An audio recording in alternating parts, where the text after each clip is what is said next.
लीजिए पेश खिदमत है इब्न सफ़ी का नावल अल्फांसे का चौथा हिस्सा। मुलाकात फरमाइए। अल्फांसे और थ्रेसिया का टकराव देखने मिलेगा आपको।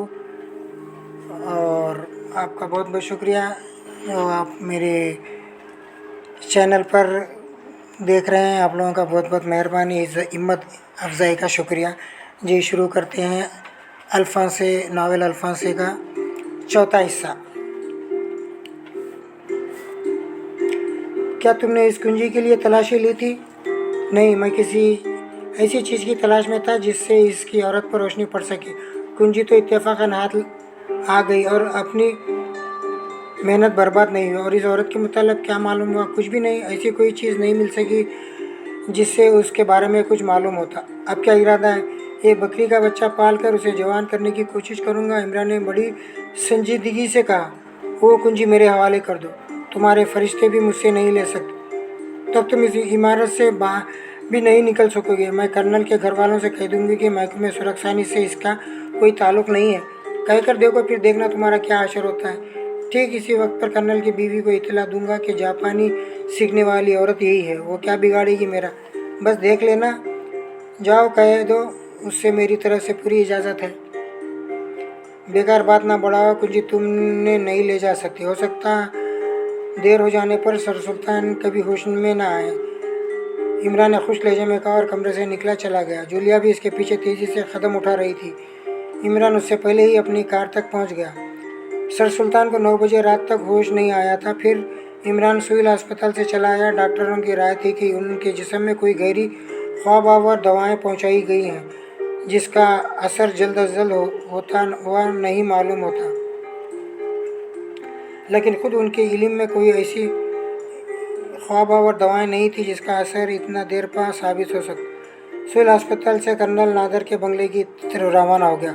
उसे यकीन था कि आज उसके बंगले में घुसने की कोशिश ज़रूर की जाएगी। और वो ये भी जानता था कि जूलिया और उसके साथी यकीनी तौर पर बंगले की निगरानी कर रहे होंगे, क्योंकि उसने जूलिया पर अपना ख्याल जाहिर कर दिया था कि आज रात कर्नल नादर के बंगले में कागजात की ख्वाह रेड भी कर सकते हैं। उसने अपनी टू सीटर बंगले से काफ़ी दूर पर छोड़ दी और ख़ुद पैदल चलता हुआ कर्नल नादर की ख्वाबगाह के दरवाजे पर पहुंचा, जो मैदान की तरफ था। मैदान तारीकी में डूबा हुआ था। इमरान खुद खूबरू झाड़ियों में छुप गया। फिर उसे ख्याल आया कि मुमकिन है उसका यह कदम अहमकाना हो। वो सोच रहा था कि इसके मातहत आज यहाँ मौजूद नहीं होते, लेकिन जूलिया के अंदाजे से मालूम होता था कि इस सिलसिले में एहतियात तदबीर ज़रूर अख्तियार करेगी। इमरान झाड़ियों में बैठा रहा। उसके ख्याल के मुताबिक जूलिया इतनी गधी नहीं हो सकती थी कि एक वाक़े का इम्कान होते हुए भी वो इसकी तरफ से आंखें बंद कर लेती। वक्त गुजरता रहा। तकरीबन 10 बजे इमरान को कुछ आहटें सुनाई दी और वो अंधेरे में आंखें फाड़ने लगा। लेकिन दूसरे इलाके में उसे नहायत एहतियात से पीछे खिसक जाना पड़ा, क्योंकि 4 आदमी सीने के बल ज़मीन पर रेंगते हुए झाड़ियों की करीब से गुजर रहे थे। देखते ही देखते उनका रुख झाड़ियों की तरफ हो गया और वो अंदर घुसते चले आए। इमरान ने सांस रोकी और एक तरफ हटता चला गया। चारों झाड़ियों में दाखिल हुए थे। इमरान उनकी सरगोशियाँ सुन रहा था। उसने थोड़ी देर में इन्हें पहचान लिया। उसके मातहती थे captain Jafri, captain Khawar, sergeant Nashad और लेफ्टिनेंट चौहान। फिर उसके रेडियम डायल की घड़ी ने 11 बजाए और वो आहिस्ता आहिस्ता खिसकता हुआ झाड़ियों के सरे पर पहुंचने की कोशिश करने लगा। और थोड़ी ही देर बाद कर्नल नादर की ख्वाबगाह के अखबी दरवाजे से ज़्यादा दूर नहीं था। अब वो इत्मीनान से बैठ गया। वो अपने मातहतों से तकरीबन 20 गज के फासले पर था। दफ्तर बंगले की कंपाउंड से शोर गुल की आवाज़ें बुलंद हुई। इमरान चौंका, लेकिन फिर जहाँ था वहीं रुक गया। उसके माथे झाड़ियों से निकलकर कंपाउंड की तरफ जा रहे थे। शोर बढ़ता ही रहा, लेकिन मैदान वीरान पड़ा था। शायद इमारत के किसी हिस्से में आग लग गई थी। शोर और गुल से यही मालूम होता था। इमरान के जहन ने उसे फ़ौरन ही मायने पहना दिए और वहीं बैठा रहा। दफ्तर उसे ख्वाबगाह के आखिरी दरवाजे के करीब एक साया नज़र आया। फिर वो मुतरक नज़र आने लगा। तारों की छाँव में वो साफ दिखाई दे रहा था। वो दरवाजे पर थोड़ी देर के लिए झुका। फिर ऐसा मालूम हुआ कि जैसे दीवार से निगल गई हो। गालिबन वो दरवाज़ा खोलकर अंदर दाखिल हो चुका था। कंपाउंड से शोर और गुल की आवाज़ें बराबर चली आ रही थी। इमरान थोड़े वक्फे के साथ उठा और सीने के बल रेंगता हुआ दरवाजे के करीब पहुंच गया। दरवाजे से अब दरवाज़ा अंदर से बंद था। वो बहुत आहिस्ते से उठा और दीवार से चिपक कर खड़ा हो गया। कुछ देर बाद दरवाज़ा फिर खुला और एक आदमी बाहर निकला, लेकिन दूसरे लम्हे इमरान उस पर सवार था। उसने संभलने का मौका ना मिल सका। उसकी गर्दन पर इमरान की गिरफ्त मजबूत होती गई और फिर किसी वजनी थैले की तरह ज़मीन पर ढेर हो गया। कुछ देर बाद इमरान की 2 सीटर दानिश मंजिल की तरफ जा रही थी और उसकी स्टेपनी में एक बेहोश आदमी बंद था। उसे 2 सीटर तक ले जाने में इमरान बड़ी मेहनत करनी पड़ी थी। इसके लिए उसे आग बुझाने वालों की भीड़ से कतरा कर निकलना पड़ा था। अब वो सोच रहा था कि यह तदबीर बड़ी अच्छी थी। इमारत के अगले हिस्से में ऐसी जगह आग लगा कर जिसका असर दूर तक न हो सके लोगों को उलझाया गया था। इस तरह उस आदमी के काम में खलल पड़ने के इम्कान ख़त्म हो गए थे। जब ख्वाबगाह का आखिरी दरवाज़ा खोलकर अंदर दाखिल होता हुआ था, इमरान ये देखने के लिए नहीं रुका था कि आग किस हिस्से में लगी थी, लेकिन उसे यकीन था कि इसके लिए इन लोगों ने नौकरों को क्वार्टर में ही को मुंतखब किया होगा, जो असल इमारत से काफ़ी फासले पर थे। कुछ देर बाद 2 सीटर दानिश मंजिल की तारीख कंपाउंड में दाखिल हुई। सिगरेट सर्विस वालों में से इमारत को X2 का हेडक्वार्टर समझा जाता था, लेकिन उनमें से कोई भी X2 की इजाज़त हासिल किए बगैर उसके कंपाउंड में भी कदम नहीं रख सकता था। इमरान बेहोश आदमी को कमर पर लादे हुए इमारत में दाखिल हुआ और जब वह साउंड प्रूफ कमरे में पहुंचा तो रोशनी में शिकार पड़ते ही उसका चेहरा खुल उठा। ये तिरसिया का आदमी सिसरो था, वही अंधा जिसने एक बार उसे बहुत जज किया था। इमरान ने इसे एक कुर्सी पर डाल दिया और ख़ुद भी एक कुर्सी के हत्थे पर टिक कर चिंगम का पैकेट फाड़ने लगा। उसके होंठों पर एक शरारत आमीज़ मुस्कुराहट थी। कुछ देर बाद सिसरो को होश आ गया और इस तरह कुर्सी से उछला जैसे किसी ने इस पर हमला कर दिया हो, लेकिन इमरान पर नज़र पड़ते ही इसका मुंह खुल गया। ऐसा मालूम होता था जैसे कोई मशीन चलते चलते रुक गई हो। तुम इमरान इतला है। सिसरो खामोश खड़ा पलकें झपकाता रहा, गालिबन बुरी तरह बौखला गया था। कन्फ्यूशियस ने कहा था। इमरान उसे आँख मार कर मुस्कुराया और थोड़े से वक्त के साथ बोला, मगर कन्फ्यूशियस ने गलत कहा था।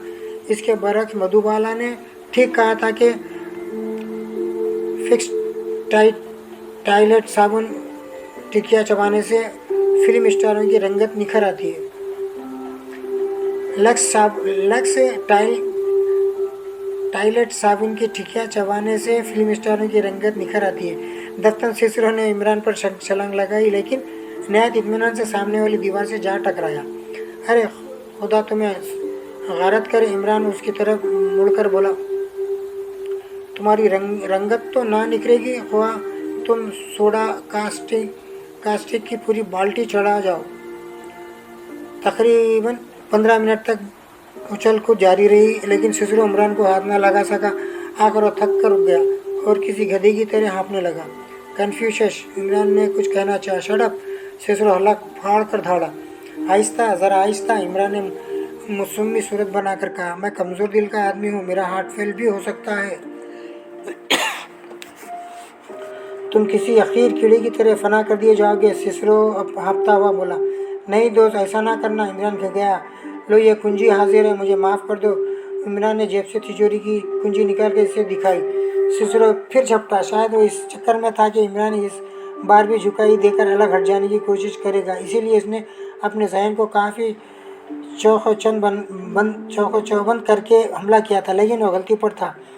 उससे सरजद होने वाला हर फाल उसके हरीफों के लिए उम्मन गैर मुतक़ई साबित हुआ करता था। सिसरो भी धोखा खा गया। ना सिर्फ धोखा बल्कि चोट भी। इमरान ने उछल कर दोनों पैर उसके सीने पर मारे थे।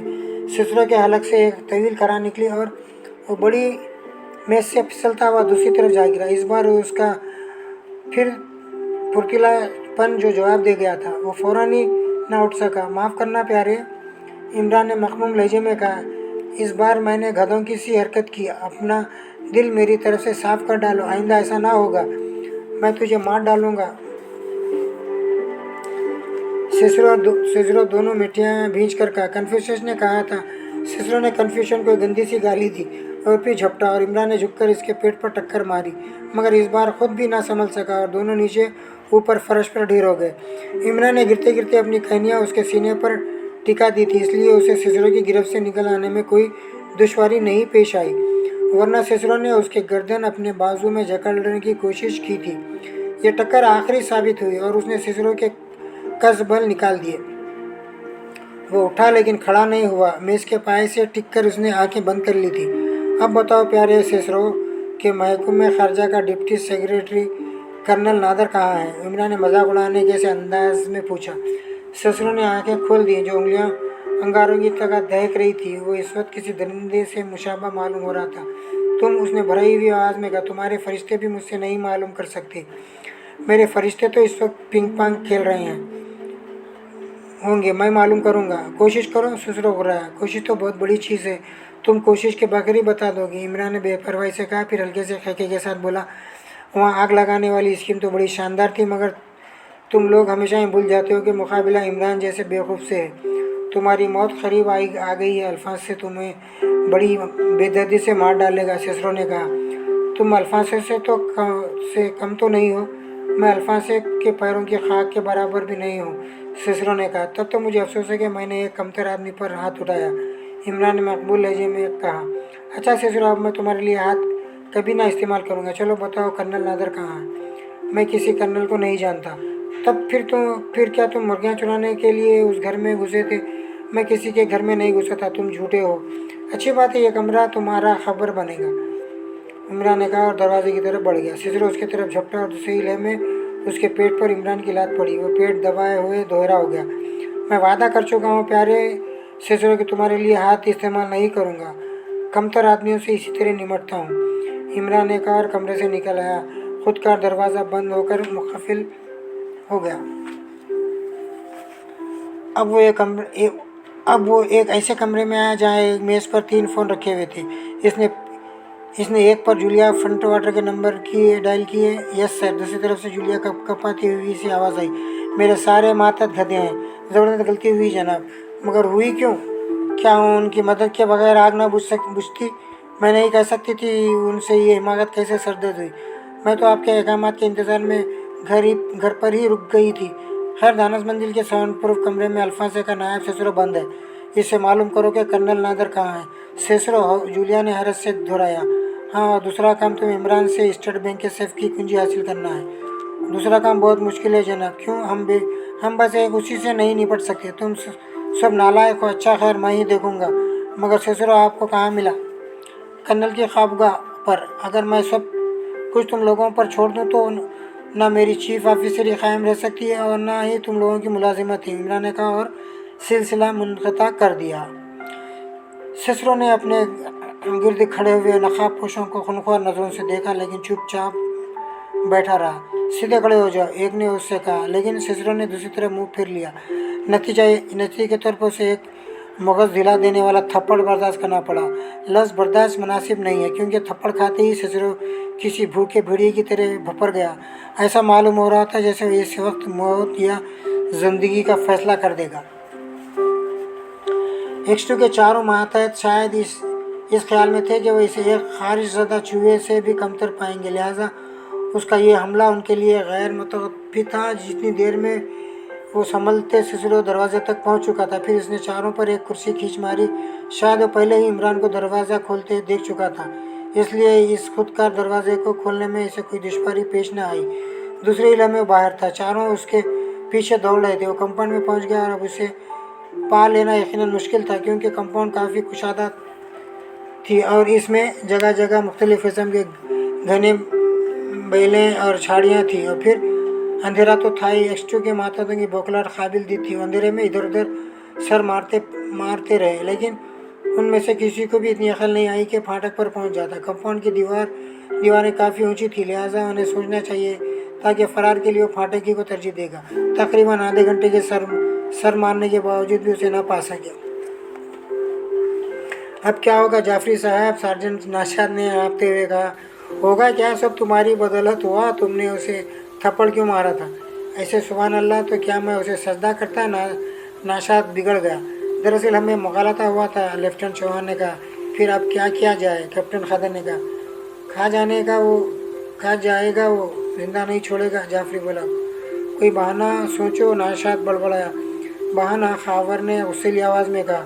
बहाना सोच कर क्या करोगे?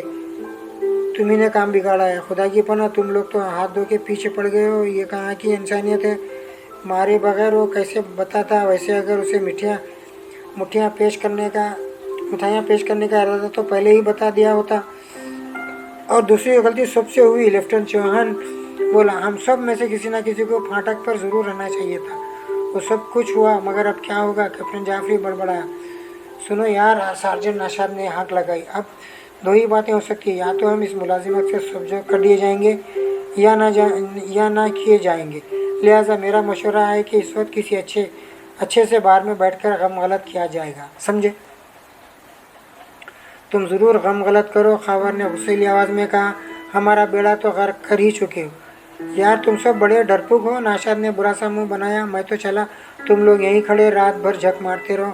टाटा, नाशाद ने कहा और लंबे लंबे ढक भरता हुआ कंपाउंड से निकल गया। इमरान ने जब सुना तो सर पीट लिया। उसका दिल चाह रहा था कि इन चारों की बोटियाँ उड़ा दे। अभी अभी इसे जूलिया फंटमाटर ने फ़ोन पर इस वाक़े की इत्तला दी थी और रिसीवर इमरान के हाथ में ही दिया था। तुम खुद वहाँ क्यों नहीं मौजूद थे? इमरान ने गुस्सैले लहजे में कहा। और जब ये चारों गधे कुछ ही देर में पहले एक बड़ी हिमाकत कर चुके थे, तुमने इन्हें भेजा ही क्यों? सिसरो वो मामूली आदमी में से नहीं है। वो कोई घटिया किस्म का चोर या उचक्का नहीं है कि तशद्दुद के ज़रिए उससे कुछ मालूम किया जा सकता। अच्छा, अब तुम जहन्नुम में जाओ, 100 तना एक काम अंजाम देगा। आप सुनिए तो सही। शट इमरान ने गुर्राया और सिलसिला मुंतक कर दिया। अब वो फिर अंधेरे में था। इसने सोचा था कि सिसरो के ज़रिए न सिर्फ कर्नल नादर का सुराग मिल सकेगा, बल्कि इसी तरह तिरसिया और अल्फा से तक भी उसकी रसाई मुमकिन थी। मगर अब वो अपने मातहतों के हाथों नाकारापन पर दांत पीस रहा था। सज़ा हो, बड़बड़ाया। इन्हें इसकी सज़ा ज़रूर मिलनी चाहिए। उसने फ़ोन पर सार्जेंट नाशाद के नंबर डायल किए। एक दूसरी तरफ से आवाज़ आई, कौन बोलता पड़ा है साला? ओ तो तुमने पी रखी है? इमरान दास पीस कर बोला। हाँ पी रखी है। फिर साला तुम कौन है? X to. ओ होए गंगा साला, हमारे ठेंगे से मगज मत खाओ। अच्छा इमरान साला बोला और सिलसिला मुंतखब कर दिया।